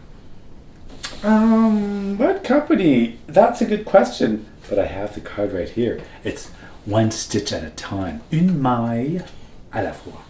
Oh, excellent. And so what? Okay, so she was definitely from France because I Yes. recognized the accent, and then she went ahead and she was your CABINBOYKNITs. Let's face it, I'm just the other guy. So she was talking about how you can remove the just part and just the other She was guy. so excited to have a chat and wanted a photo because she teaches knitting in France, back in France, and some of her students are big fans of CABINBOYKNITs. She goes, "Oh my god," just like that. Okay, but who did she have a photo with? Us. Yeah, us. So you're a very important part of this. So Don't thank say you. Just I know, but I am the just other saying. guy. So she was very excited, and she said, "Oh my gosh, her classmates and students will be so jaloux, and that they're going to just be overwhelmed when they see that she's hugging us." I didn't learn that word from Photography. the knitting French teacher, jaloux. No, that's just my word. I like to use. It's like, "Oh, I'm so jalouse," but jaloux. Okay. And then she brought it, and then afterwards, next day. she was so happy to have seen, and she brought us this amazing baby alpaca. Yes. And she deals directly, and she's, helps with the cause and the organization, and from Peru, and it's Quechua alpaca. That's the farm. It is so soft. It is incredible. It's really nice. It's like mignon. It's like butter. Well, in my language, it's mignon. Mignon is like a little kitten. It's mignon. It's mignon. You don't have to feed And it. you use that as a term of endearment too, as well. So you're getting a French lesson all at once because he could be. Oh, I better take notes. Oh, mon petit mignon. Oh, it's so cute. It's something that's cute. It's oh, mon petit mignon. And my aunt, for example, she only speaks English, but grew up in our French family, and she had many cats. But did you know what their names were?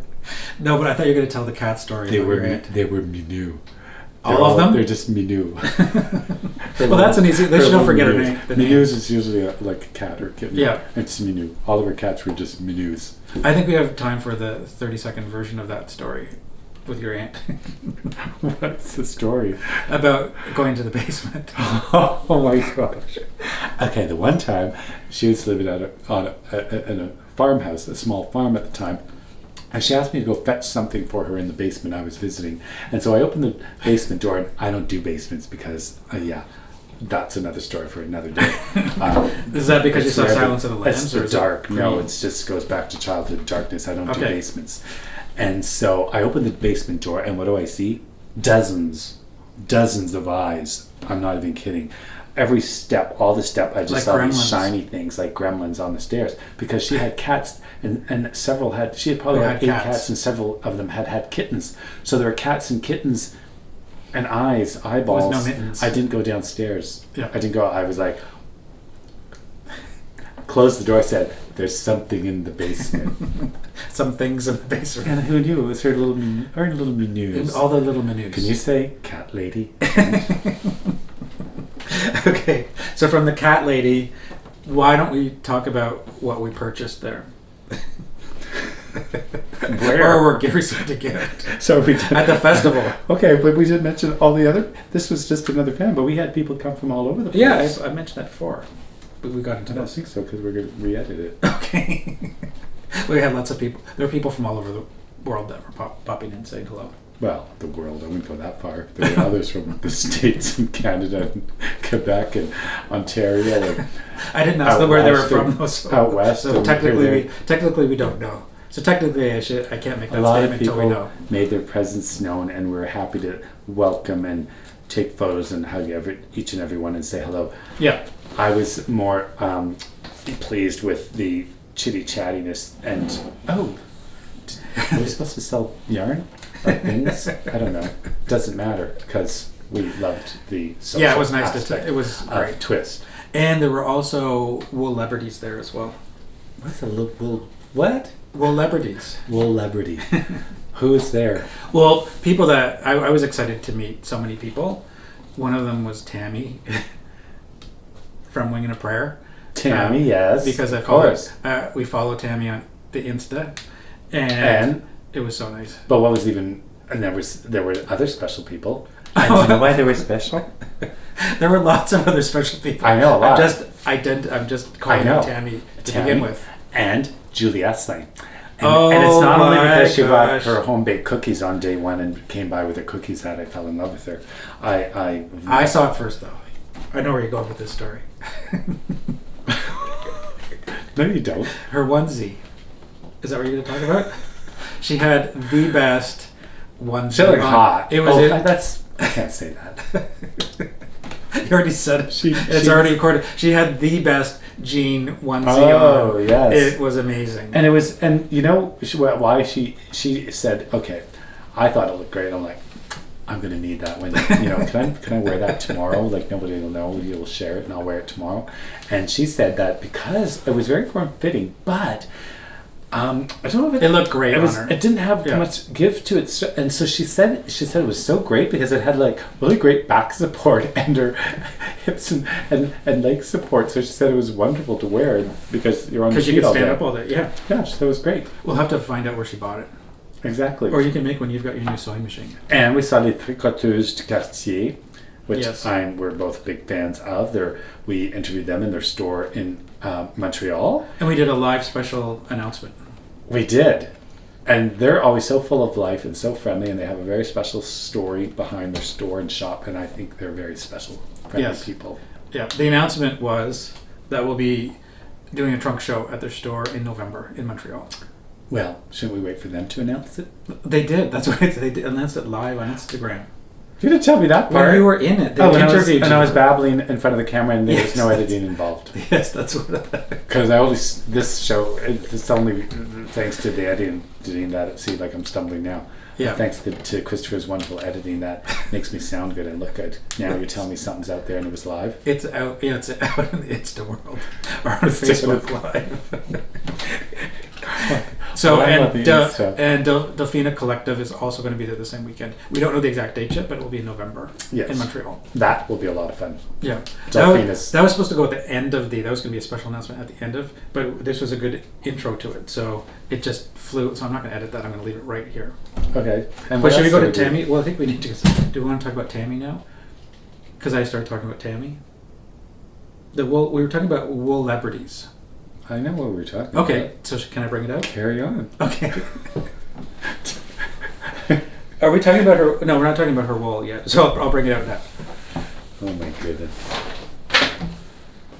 Oh, see, this makes it that much more special because now, I need to connect the dots. Yes. Okay, so this one I'm going to need my glasses. Okay. But I want to read the back of this bag. Okay. That's okay. Alice in Wonderland is one of 4 lambs born to her mama, Almeida, on Wing and a Prayer farm in April of 2022. She's a gregarious and friendly little ewe lamb with fine, soft, woolly curls and beautiful markings attributed to her Valais, Blacknose, Teeswater, and Wensleydale genetics.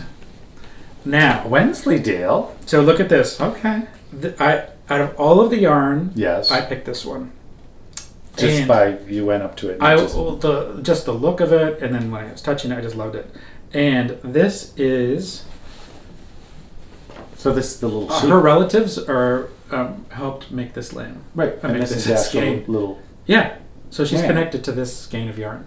And there's a story behind the tutu, but let's talk about. Okay, you talk about that story. Well, the tutu, because she had a wonderful ballet production at the farm, which would have been incredible, underneath the stars, open sky, ballet recital on her farm. How crazy is that? That is inspired, amazing. and this is what was inspired the tutu on the sheep and bag. I would love to have been there. I said we need this in a onesie or a tutu or a t-shirt. Okay.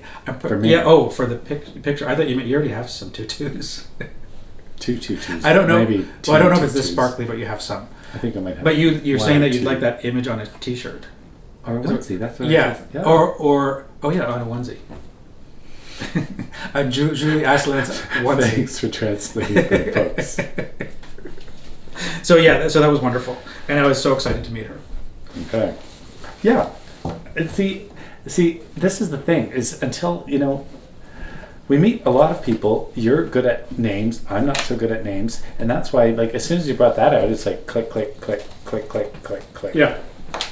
Okay. Light bulbs go off. So let's go non-wool. Non-wool. Non-skeins of yarn. Let's do that. Of yarn. So this is a bag that was a huge seller. Mm-hmm. And it's Fibres of Life is the company. Fibres of Life. Yeah. And I just thought this would look perfect for my computer, like if I'm carrying my computer bag and stuff like that. Or other things. Computer. Or wool. Maybe it's felted. Do you carry a laptop in there, or do you actually bring your full computer in there? Like this. I meant my laptop. Like your you know what I meant. Atari 3000. I go, no computers. You know what I'm talking about. They were big in the day. Yeah, so anyway, Fibres of Life. And this is she's actually located out of Nova Scotia. And the workers that make this are the crafters from Nepal, from Kathmandu, Nepal. Oh. And so she's collaborated with them, and it's fair trade. Yes. And it's beautiful. Really, really nice. You're hiding behind your bag. It's tough. Oh. I can see and her. it's really nice. I can see her. Well, that's all right. And it's beautiful. Did I meet her? Yes. Yeah, she invited us to her house in Halifax. No, but did they come and see us at our booth? I can't remember because I was out. Because I didn't go anywhere to the booth when he was doing. So then you can answer that question. So I know I was waiting for the punchline. I wasn't because there. I was in the booth. I was complaining that I didn't get any shopping done. I loved it. And yeah, you thought you didn't get a whole lot of shopping done, but you were gallivanting from booth to booth and sashaying away and chatting up.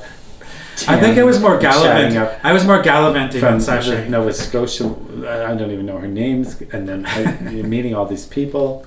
Yeah. Well, let's talk more about all the people and wonderful people you. Okay, here's the next bag. So. Oh, yeah. This is very special. They're all special, but this one's Well, they're all special. Oh, of course they're all special. It's like your yarns. Okay, so I have... Which one is special? Okay, do you have your glasses? Oh my goodness. Because I'm going to ask you to pronounce something. Oh, Dieu. These bags are hot sellers at the shows, and so I had to run over the first day to make sure that I actually got one because I was worried they were going to be sold out. And they often do sell out. So you read that name and then why are they French? No, I'm not going to tell you what it is. You can guess the origin, but Misneach. www.misneach.ca. It's pronounced Misneach. Oh, I can see that. Irish? Gaelic. Gaelic? The Gaelic language is fundamentally Irish. Oh, I know this. Project bag. Yes. All tweed. It's gorgeous. It's Harris tweed. A gazillion dollars. Harris tweed. It's absolutely beautiful. And it's 100% pure new wool. Outer Hebrides of Scotland. It's beautiful. Out of where in Scotland? I've been to Scotland many times. Have you? Yes. Oh, sorry. I was looking Can I look at the label? I wanted to It's your first time. It's not like it's your first time. I haven't even seen this bag. Can I look at it? Oh my gosh. Okay. And they also come in market bags, which one of them has my name on it, or will have my name on it shortly. They're absolutely beautiful, beautiful bags. I can't read it. Is it McBride? McBride's? Out of McBride's of Scotland. Oh my goodness. Anyway, they're beautiful. So I was really excited to get this. Yes, you were looking for the larger one, but it was sold out because you wanted. I saw a woman the next day with the market bag in this fabric. Mm-hmm. There was almost an incident. Security, when he almost went for the ankles. Yes. A full tackle. Yeah. I had to stop him. You had to stop me. Okay, the next thing is. Oh. Do you want to hold that up? Please. It's the woolly Princess Leia. Yes. And I just want to get the name right. So tableware by Kalea the Luddite. We'll have to put this on. This is probably has a glow with the shine on it. Oh yeah. We'll put a photo up. Yes, we'll put a photo up. But I bought something else of hers in the last time I was at Twist. Yes. She's fantastic. When you see an artist and they have work that just speaks to you or just love the way that they express themselves, she's one of them. I love it. And so I was really excited. And what does she do here? There's this photo. Yeah. It looks and then like she adds her own interpretation to the photo. Historical photo and adds, she's got it looks like the Princess Leia buns, but it's actually a headset. Well, and it's wool. It's made out of wool. Really? And is that what that is? And then the jacquard. I see a lamb. I see some.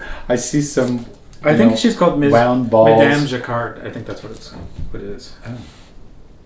So, and what's the reference to Madame Jacquard?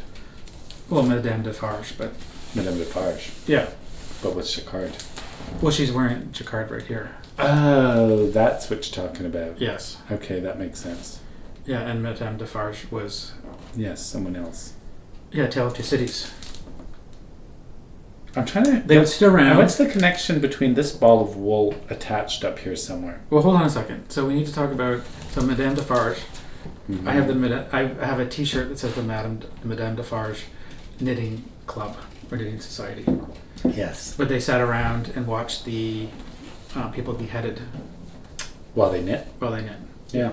Yeah. Entertainment at its best. Yes. So that's Can I say that? It's so wrong. It's too late. You already said it. Could you imagine? Let's not go there. But can you imagine? Seriously? Okay. And you wore that T-shirt. Oh, some more bonbons. These are not bonbons, but these are. So the yarn therapist, she's out of Ontario. Does everyone see a yarn therapist on occasion? I don't know. Or just you? I see one quite frequently. And she's great. She's fantastic. If you go back to the Woolstock episode, didn't meet her. Didn't leave the booth. You were with me actually. I think you were recording. And I wanted to buy some yarn from her, and we went through and we left without purchasing yarn. She has really interesting self-striping yarn. And this one is a little mini sweater advent. Oh, so there she's are right across from us right there. Yes. 6. Of course I know who she is. I just heard the penny drop. See, I had to, and do you know why? Because I had to see it. The yarn therapist, right there. 6. And they had the little. You said you could get the kit. You could get the kit. Yeah. So 6 mini sweater yoke colorways, and then there's little clips, clothesline pins, and so you knit the little sweaters, and then you can hang them up on a line. Oh, that's so really you actually got the kit. Yes, she has the kit. That's why I was talking about it. I just pictured it hanging across the way. That's why I did this again.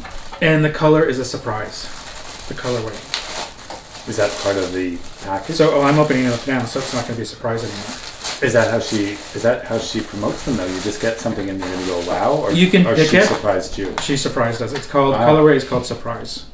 So you don't know. So here they are. It's literally surprise.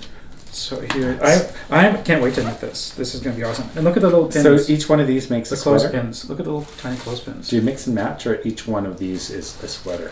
Yes. So these will be the different colored sweaters. 2, 4, 6. 6 sweaters. Gosh, and here's the clothesline. I love these. Yes. That's fantastic. You could wear them as an accessory. You could. You could. Yep.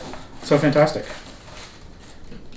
So this is going to be a whip before the holiday season. I love those colors. Oh, they're fantastic. And so are we going to string it on the Christmas tree? We'll string it somewhere, for sure. Across the mantle? Yep, across the mantle or somewhere. But I can't wait to knit it. We don't have a mantle. Oh, maybe we can do this as a joint project. You can do 3 and I can do 3. Sure. But just think of the satisfaction. You'll finish a sweater in a record amount of time because they're only this big. And the disappointment will be I can't wear it. You can put it on your dolls. Oh, well, I used to. You put it on your dolls. I could have used to when I was size 0. Oh, yeah, I could go back to playing Barbies. Oh. Yes. I thought you said in the we had clip in the last episode you said you had a G.I. Joe. I did have a G.I. Now Joe. the truth comes out, it's a Barbie. I had 3 sisters. They had Barbies. G.I. Joe hung out with Barbies. Okay, we'll go with that story. Well, yeah. But that could fit G.I. Joe. Sure. Yeah. But, you know. Okay, just moving on to... G.I. Joe might have been a they. So it's kind of a unisex sweater. Some other wool celebrities. Okay. Who do we have? Ash Alberg. I have heard about Ash. Well, I follow Ash on Instaworld. And didn't wasn't there a booth in the corner? Yes.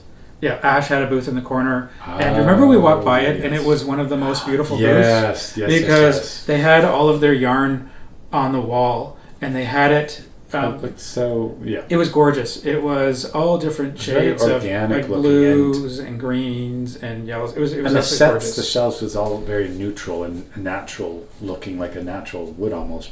That's what I remember. So it looked very clean and crisp, and the wool just popped, and the colors and shades. And this is processed in. This wool goes to the mill in Alberta, and then Ash dyes the wool.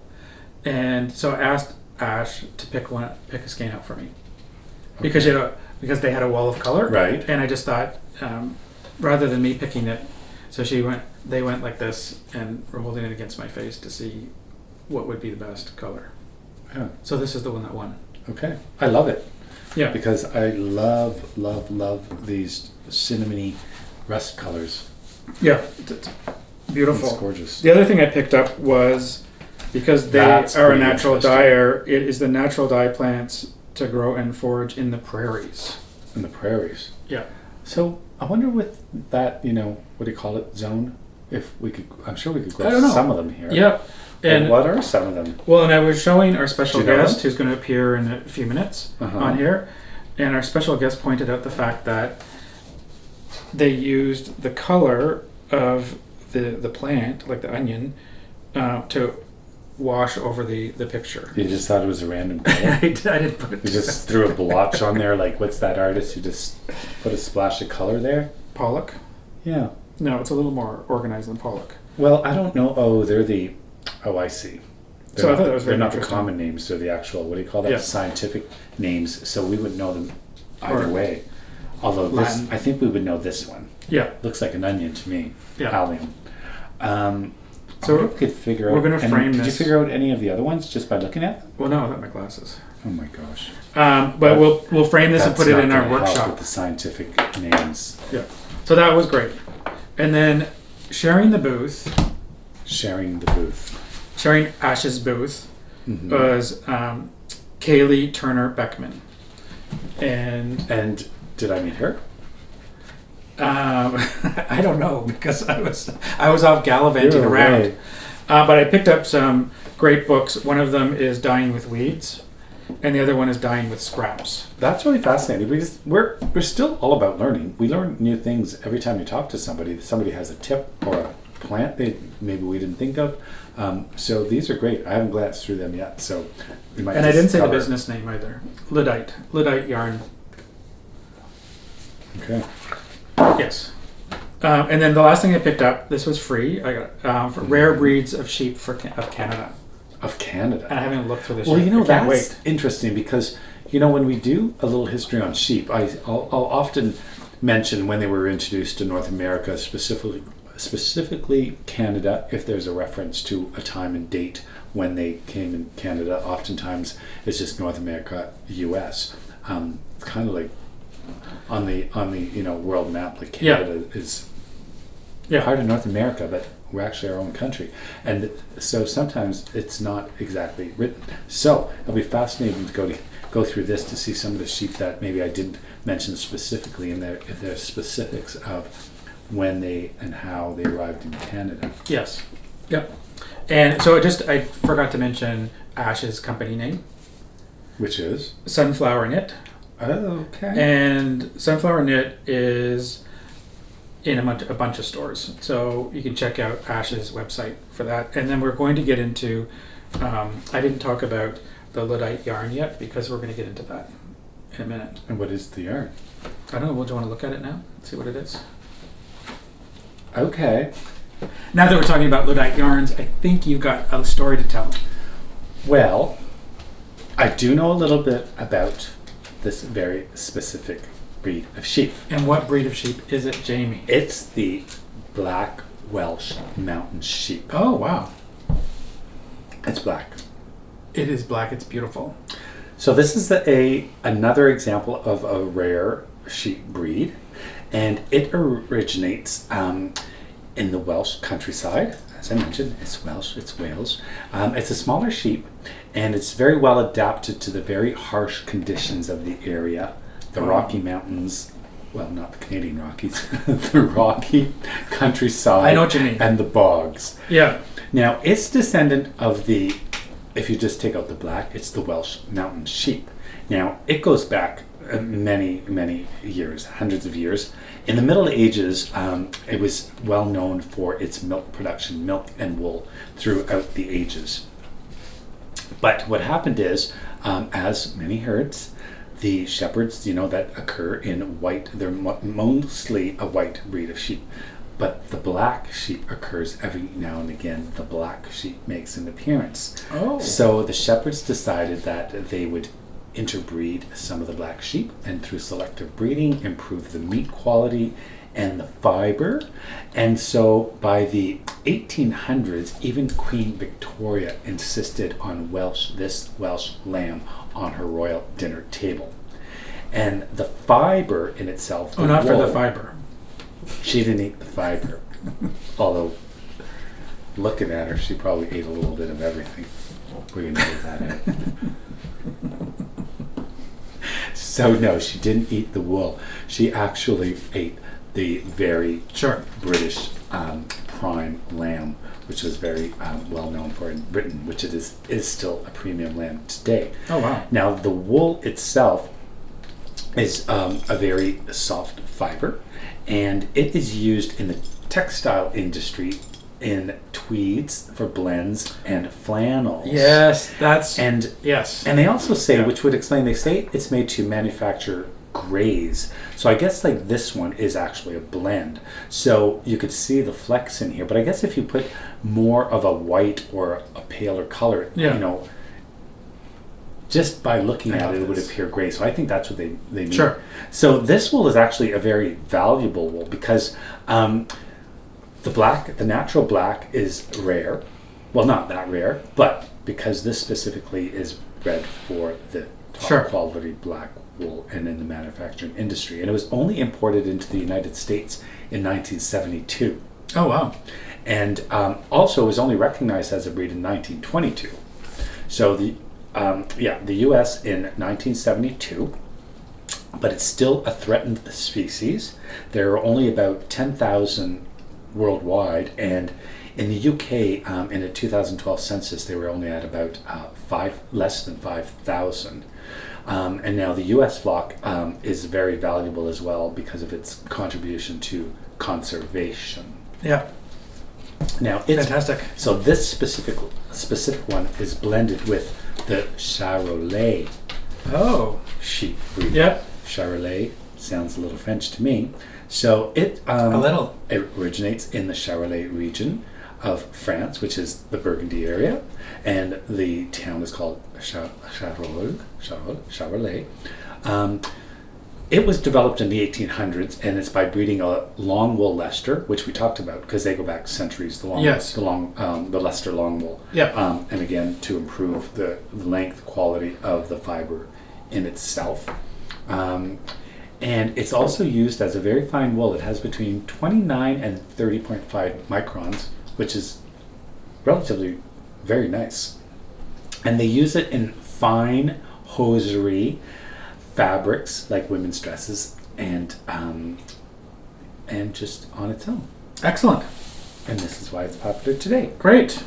Fantastic. Well, thank you for that, Jamie. We have somebody else who knows a little bit about a lot of things. I think he knows a bit about a lot of things. Wool. Yes. So are we going to introduce him? Good. Yes, of course. We are now going to bring on a special guest, Brady, to talk about a specific sheep breed. Okay. We are very fortunate to have a special guest today, Brady. And he's not just a guest, he's a friend. He came from afar. This is true. Flew right in. Although from way down in Colorado. Denver, Colorado. Never been. There's mountains there. Because we were supposed to go there. We were supposed to go. We're going to be there next year. Next year. We will make our next way year. there. So, Brady, why are you here and what are we talking about today? So, just up here for a visit. You guys came from Twist. You brought this lovely Clune Forest yarn. I love it. Clune Forest, as you guys know. I don't know. You don't know? That's why you're here. Clune Forest. We had to go in for a lifeline on this one. Yes, a lifeline. Phone a friend. Because I said Clun, and you said it's no, Clune. it's Clune. So it comes from the Shropshire area of the UK, and that area in the UK is near Wales, in the northern part of the English countryside, if you will. Lovely area. This breed has been around since the early 1800s is when it started developing. Developed from a white face into marriage of a South Down breed. So it does have a lot of down characteristics into it. And then throughout the early 1800s into the 1900s, more and more the breed became more of a black face type breed. The wool is a very scrunchy, springy type wool. I love it. It's a spinner's dream too. Here, Jamie, you can love it. You can hold it. And really, it's for Americans who have knitted with Corriedale or have used Corriedale. It's very similar to that, with a little bit more spring and a bounce. So. Back to the breed and where it came from. In the 1970s, it was imported over here to Canada via Nova Scotia by a dude by the name of Tony Turner. Tony Turner. I want to say Ted, because I'm like Ted Turner, but no, it's Tony Turner. And he brought over 2 rams, 39 ewes, and started the breeds over here in North America. Lucky rams. I know. And then they continued on, and it is a rare type breed sheep. Lovely wool. And if you ever have a chance to knit a sweater out of it, I would encourage you to do so. It makes great outerwear, heavier type sweater. Oh, for fantastic! that. Oh, that's a good suggestion. Yeah, absolutely. And we know, where would we get it? Where was that? So this one came from a wing and a prayer. Evidently, you folks met with this Tammy. Someone. Yes. Tammy. I may have already. I fanboyed all over Tammy. Yes. Yeah. So I really want to get her. I might steal this tag or take a photo of it and order some when I get back home. Yeah. Because that would be great. Sweater is excellent. I can picture a sweater in that. Well, it's Absolutely. interesting because Absolutely. when you mentioned crunchy, but it's Not scrunchy, soft. Jamie. Yeah, Crunchy. but Yeah. it's still got quite a bit of a softness. And what's the Corriedale connection? So there is really no Corriedale connection to it. Okay. But when I say Corriedale, for knitters similar? and for Yeah, hand spinners, reference. it's very similar. So Okay. a point of reference from it, because a lot of folks use the Corriedale breed as a point of reference. So they buy the Merino, they buy the BFL, and they buy the Corriedale because those are what's on the market today. Because my first thought was, because the Corriedale, the way this is spun, the Corriedale you could really pick up on the light on it, and that's the first thing I thought, because the light reflection here when you mentioned Corriedale, I thought it even had a similar sheen or look to the Corriedale. Absolutely, and it has the same micron count in that same micron range as the Corriedale. Oh wow! It's in that medium range. So when you think about where you want to put that fabric against, again, outerwear. If you want a really good pair of long-lasting socks, if you could get a tighter twist like in a hand spun, this would be excellent for that. Something like that would be awesome. See, fantastic. This is the difference between someone who knits a whole lot, where you have all the uses and the lingo and the twist of it. I never mentioned it. So going down that road though, I just leave it at the breed, but it's like that is good usage and knowledge to know that from an experienced knitter's. Yeah. And plus because it has some of the down breeds in it. What's like the down breeds? Down breeds, Shropshire, Suffolk, the downy type breeds. Those are the ones that have the shorter, coarser. I shouldn't say coarser, because coarser people cringe at that. But it has to do with the crimp and the amount of crimp in the yarn. The more crimpy that the yarn is, the fluffier it'll make this. Okay, that yarn. I didn't know, because I know they mention oftentimes with the breeds of sheep, they mention the crimp, and with the history, and even the last one I did mention, because they with the black Welsh mountain sheep, it mentioned that it was very dense and thick. The fiber, which is something I haven't come across that description in the fiber, dense and thick. Right. And that's what makes it somewhat unique. And it makes it a little more loftier. That's why you see the squish effect. I call it the squish effect. Yeah. But it feels lovely and nice and bouncy. And that'll give it the loftiness. So Brady, a sweater or a design. Where did your knowledge come from? So how'd you develop these over the years? Goodness. So my knowledge of sheep started when I was a young child. Started about 8 years old in 4-H. I had my first 2 market lambs, Chrissy and Fred. So for those not familiar with 4-H, what is 4-H? So 4-H is a local part of the U.S. Cooperative Extension Service. It's their youth program where they teach youth about agriculture in America. Yep, excellent. Because it's funny, because I've worked the Royal Winter Fair many times, and we were just who were we just talking to about the 4-H's, and they mentioned the 4-H's, and I didn't really know what the 4-H was. I didn't know it was like the youth part of it, because there's a lot of competition and at these farm shows and agricultural fairs, which there's one in the area just down the road today. And I mentioned the 4-H, and I really didn't know exactly what the 4-H was, even though I've well, thanks to Brady, now you do. I didn't really know. Yeah, I did it 8 through 18. And then FFA when I got into high school. Yeah, absolutely. So we had those were Fred and Chrissy were Rambouillets, and then I had a Corriedale flock. So hold us on a second. So you had sheep. I did have sheep. Yes. There's the difference. It's not just the 4-H. Wow. You actually had the sheep. I actually had the sheep. Different. Yeah. You weren't just part of the 4-H. Well, you lived it. Yeah, I lived it. You had the sheep. I had the sheep. Rambouillet. I love Rambouillet. Yep. And Corriedale, and then my market sheep were. I did have Suffolk crossbreeds in there, So it just depended on the year. So did you have a staff like a little Bo Peep? I was a little Bo Peep. Did you dress as little Bo Peep when you brought your sheep to Yes. to the show and tell in kindergarten? Oh no, it was later. It was later. Okay, yeah. Jamie, So later. great. Jamie's living vicariously through Yeah, you. because I was eight in kindergarten. Because I was 8 years old in kindergarten. Well, I have to tell you, my freshman year, this was funny. Your freshman year in my grade freshman year in high school. High school, Okay. Jamie, high school. There were no female applicants to be the Corriedale Queen, so I got to be the Corriedale King. For real? For real. Awesome. Oh, so you were the queen. No, I was the king. King Jamie. Okay, well, amongst us, that is the story. We talk about. Jamie We just talked only about that dream. this morning. We talked about. Yeah. Well, Yes. hey, listen. There is a little. You can still have there your is crown, a farm your tiara. show, a farm fair going on, and we giggle at it because they have the Queen of the Pharaohs. Is that to say Pharaohs? I guess. Is that the word? Pharaohs? Yeah. Well, those would be hogs. No, pharaohs. It's the pharaoh. It's the pharaohs. It's the plowing of the Oh, field. the pharaoh. Pharaoh. Yeah. Is it pharaoh or with a U? I thought it was pharaohs. Is that what they were saying? It Anyway. sounds like it's. Let's ask our experts. Yes. Anyway, I'm thinking furrow, but I don't know how to say it correctly. It's the plowing. It's the rows and the queen of the furrows. Queen of the dirt. So she's not only needs to, well, I think they go with a little bit of prettiness, but then it's more about the talent, and they actually so. It's not Miss America. You're plowing fields, and you got to get those beautiful straight rows. And then there's all these. I read about it because it was saying what they had to do in the competition, and I was killing myself because I was thinking, You're going to this is unbelievable.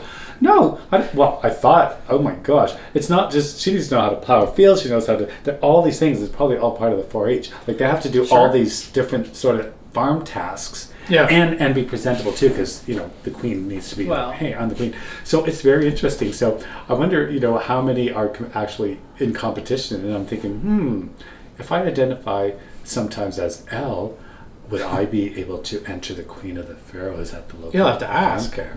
You'll have to ask. Oh, but then I don't even know how to plow. Speaking of L, I don't know how to plow. I don't know how to. What else do they do in the 4-H? What else do you know? I don't know. I don't know if they have to shear sheep. I did a lot They of have to things. do all kinds of fun I have things. sheared a sheep. It is grueling, backbreaking work. Oh my gosh. You've got to wrestle that thing to the ground, don't you? You No, there's a flip special way you flip it. Yeah, but Yeah. it looks like you're wrestling. Is there a Butch Queen category? That would be. I'm not wrestling the sheep to get my wool. Sorry, I'll just watch. I can't imagine wool over heels. Oh, I could have a shearing outfit and everything. Oh, here You I go. could. Here I go. Bib overalls. Okay, Bib speaking of heels, just to get back to winds back to Twist. I heard that Iona Trailer was at the festival. Did she? Looking Was for she? Cabin Boy knits. Yes, we heard that Did there she were fly? sightings. There were sightings. Oh my gosh. Yeah. She gets everywhere. I don't know how she made it. She must have hitchhiked all the way to the Twist Festival, which is 4 Oh, hours I'm away. sure. Well, I'm sure she's a popular girl who would probably make Yeah. her. She's one very determined and what's the word? Driven? No, driven. Yes. Also, she's able to manage her own. Like what's that word? Self-sufficient. Not self-sufficient. She's able to figure it out and work it out. She's street smart. Well, Street that's smart it. is a good word for that. Sure, she's all of the above. So okay, just I to didn't wrap- see her. just to wrap up That was Twist. when you gave me a little break, and I was able to use the washroom and put a donut down the cake hole, and I missed all of that. Yeah. Oh, it's too bad. Well, so final thoughts on Twist. Final thoughts on Twist. Yeah. Brady needs to come to Twist. That's one comment. Yes. I should have booked my air flight differently. You could have just been here a few days earlier. I know. I would Next year Keyword. we'll be back at Twist. I think it was overall, we met some fantastic people, some great people. I think when I think about highlights, that was it, the people, and it was just so wonderful. Yeah, absolutely. It's definitely meeting, like I said, old friends. We made a lot of new friends. We had new friends make dinner for us one night. They made Oh my gosh. a 4 or 5 course. Big Mama baskets. Big Papa was the one who made the dinner. Absolutely. From miss Big all Mama those Baskets. It was Yes. so It was really incredible. nice. Nice. Well, all the fiber artsy people, they're all so wonderful. So that was definitely highlights. I love the organization, the setup. I love there's the arena, there's all of the outdoor tents, there are food vendors. It went so fast. There are the new, what do you call it, the tent for the new up and coming? The emerging artists. Emerging artists. Yeah. They've got so many different aspects to that festival, which makes it so unique. It was their 10th anniversary, so it was extra special. And all of the Quebecers and the visitors from all far and wide made it that much more extra special. So let me ask, how many credit cards do I need to bring if I come to this festival? Oh, jeez. And how many bags do I need? It depends what your wool addiction. I mean, your wool love of wool is all. You about. will go How nuts deep is your because love? one of the things that you would love about this festival are the farms and the wool that this type of wool that you can get. It's fantastic, and even the indie dyers. A lot of indie dyers that are focused on breed specific sheep as well. It's fantastic. I think we have to do we need to do a whole maybe episode on local wool, because Quebec has a huge industry. Oh my gosh! When we traveled when we traveled up the Saguenay and the St. Lawrence River and far up into Quebec. We were so surprised by seeing the flocks of sheep. There were so many farms, a few shops, and it was incredible. I didn't realize how that industry is quite big. And so when you go to Twist, being up there right in the center of Quebec, the province, you get to meet people, and it's like from farm to needles. And right we'll be driving through there. I say it? Not farm to table. Farm to needles. Farm to needles. No, that's a good way of saying it. We'll be meeting. We're driving through that area on the way to Prince Edward Island, which is our next festival. Oh yes, so we need to be getting ready for that. That's in a few weeks. So, are we ready? Is that our next adventure? Yes. Yeah. Okay. And that's going to be. Yeah. Well, if I pack really well, there'll be room for you in the trailer. The car, in the trailer? You could be Iota Trailer's brother. Ooh, yes! I could be the other brother. The other brother in the trailer. Yes. One thing we didn't mention about Twist. That's the last thing on Twist was the talk. Oh my gosh! Tell us more. I sat on a panel with other people. They were experts in their fields, and it was to talk about sustainability and the wool industry. It was fantastic. Yeah. So we're gonna be getting ready for PEI because that's in a couple of weeks, and we've got to do aren't we doing a special colorway? We're doing a special colorway. Yes. Working on that. Yeah, working on that. Brady's been. And you're gonna dye me 10. Yeah. Oh no! He's already been. Hold on a second. Let's back up a second. So Brady's been here for a number of days, and he loves this new base that we have, which is absolutely gorgeous. Because he's taken over the which is a secret. And so Brady said that he wanted a specific color, so I assisted. But Brady actually did the dyeing, so you take all the credit for the dyeing. And it's beautiful. It is. It's gorgeous. It's a beautiful, I can't wait. What color would you call it? Like almost like a lavender, but a really rich, deeper lavender. Periwinkle? And maybe periwinkle. Periwinkle's a good word. And we can show it on our next episode. And he also said when you finish the sweater. Yes. And he also told me that he's leaving Colorado to come and work in the workshop for family. He's going to be our wool washer. Okay, hold on. We can't afford. He's going to be our wool washer and our assistant wool washer. Yes. Excellent. Okay, so we'll doing the colorways, and then in November we've got the big show in Montreal at. Yes, we're going to do special guests at Les Tricoteuses du Quartier in Montreal in November. Yeah, and we'll talk about that later. But then we also have Rhinebeck. That'll probably be our that's before end of season before the snow. Yeah, festival. Cake Palooza as well. I forgot about the cake. And I think you're going to see this one. Yeah, we've seen you there. Not this year. I thought you said you were. I thought you did then say. No, I want to. But no. Brady, I just want to thank you so much for helping us out on this episode, bringing your expertise. I'm gonna have bringing several ounces of professionalism to the show. Absolutely, so appreciate that. I know, right? And I'm gonna have to up my game and learn about a little bit more about a lot of things, including and you could use it for this, that, and the other, and the balance, all the technical terms for describing the wool and its uses in knitting. Yeah. So I just want to thank everybody for watching, and again, we love your comments, and I try to get to all of them.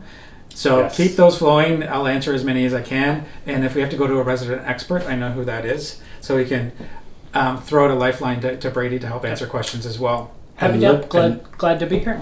And the next time, à la prochaine, mes amis, parce que mon français is constantly improving, and I look forward to seeing all of my Québécois and everyone again real soon, as we all do. Bye-bye. Au revoir.